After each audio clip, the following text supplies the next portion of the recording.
अब अखिलेश जी से मैं जवाब ले लूंगी कि मिर्च ज्यादा लग रही है क्या, लेकिन उसके पहले शक्ति सिंह जी आपके पास आते हुए और फिर मैं जेडीयू के प्रवक्ता के पास जाऊंगी। माधव आनंद जी भी हमारे साथ जुड़े हुए हैं। शक्ति यादव जी, आप लोगों ने तमाम तरह की टिप्पणी की द्रौपदी मुर्मू को लेकर, उनके नहीं बोलने को लेकर और भी तमाम बातें, लेकिन अब तो देश की अगली महामहिम वो बनने जा रही हैं और पहली बार हिंदुस्तान में ये होगा जब आदिवासी कोई महिला देश के सर्वोच्च पद पर पहुंचेगी। उसके ठीक पहले विपक्षी दलों ने बड़ा जोर लगाया, लेकिन कर दिया ना खेला बीजेपी ने आप लोगों का।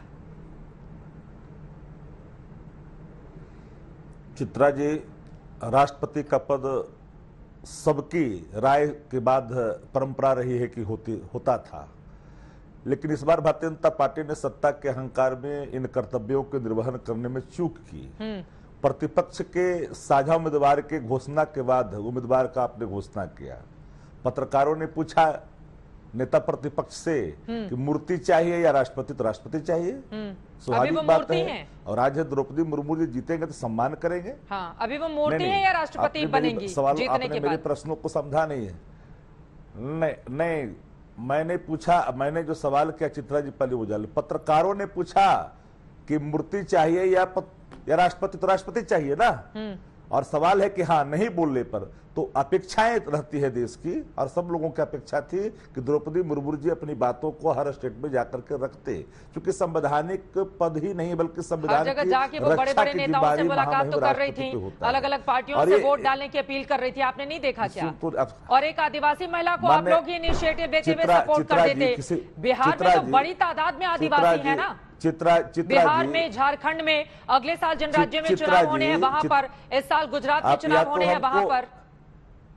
नहीं, अरे आप तो सब आप ही कह चुके, गुजरात में चुनाव होना मैं ये बात कह भी नहीं सकता। आपने कहा, कारण भी आप बता देते हैं, उसके जवाब भी आप दे देते हैं और सवाल भी कर देती हैं। प्रतिपक्ष के पास कभी लौट कर करके एक आध बार भी कहीं गए क्या? द्रौपदी मुर्मू जी हम लोग के पास आते, हम लोग समर्थन नहीं करते, ऐसा नहीं हो सकता था। हम लोग लगातार, ऐसा नहीं, केरा नारायण साहब भी बने हैं, ज्ञानी जैल सिंह भी बने हैं, प्रतिभा पाटिल भी बनी है। तो आपकी बातों से लग रहा है कि आपने मजबूरी में यशवंत सिन्हा का समर्थन किया। द्रौपदी मुर्मू आप लोगों के पास पहुंच गई होती तो फिर आप लोग द्रौपदी मुर्मू का समर्थन कर देते।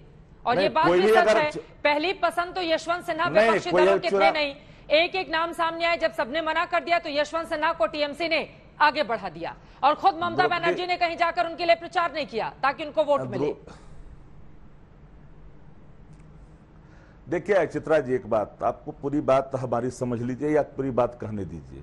सवाल है कि लोकतंत्र में चुनाव लड़ने का अधिकार सबको है, लेकिन ऐसे पदों पर सर्वानुमति, सर्व की राय करने सत्ता प्रतिष्ठानों का कर्तव्य होता है। आप अपने कर्तव्यों का निर्वहन नहीं करेंगे तो साझा उम्मीदवार प्रतिपक्ष देगा, बैठेगा नहीं। यह लोकतंत्र में प्रतिपक्ष का एक अपना कर्तव्य है। मतलब पार्लियामेंट्री डेमोक्रेसी में एक अलग होता है, लेकिन डेमोक्रेसी में एक अलग होता है। ठीक है, माधव आनंद जी, प्रधानमंत्री जी ने फिर वही जा रहे हैं, मुख्यमंत्री को फोन करके अमूमन द्रौपदी मुर्मू के बारे में जानकारी दी थी। ये लोग कह रहे हैं विरोधी दलों को भी फोन कर लेते तो आज परिस्थिति अलग होती। द्रौपदी मुर्मू जी भारी मतों से जीतकर पहुंचती राष्ट्रपति भवन, चूक हो गई। चित्रा जी, सबसे पहली बात कि आज तो पूरा देश गर्व कर रहा है कि भारत के इतिहास में पहली बार कोई आदिवासी महिला महामहिम की पद को संभालने के लिए जा रही है। और आपके चैनल के माध्यम से मैं अग्रिम शुभकामना देना चाहता हूं, बधाई देना चाहता हूं।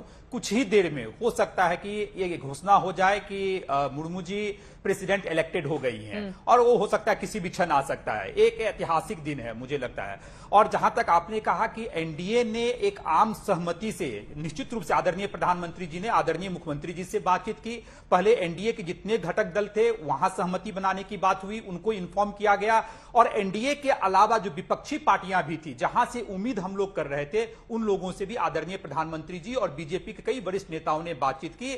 और इसी का परिणाम है कि आज जो आप आंकड़ा दिखा रहे हैं, उस आंकड़े में एनडीए के उम्मीदवार बहुत ही आगे हैं। मुझे लगता है विपक्ष ने मौका तो उन्हें गवा ही दिया।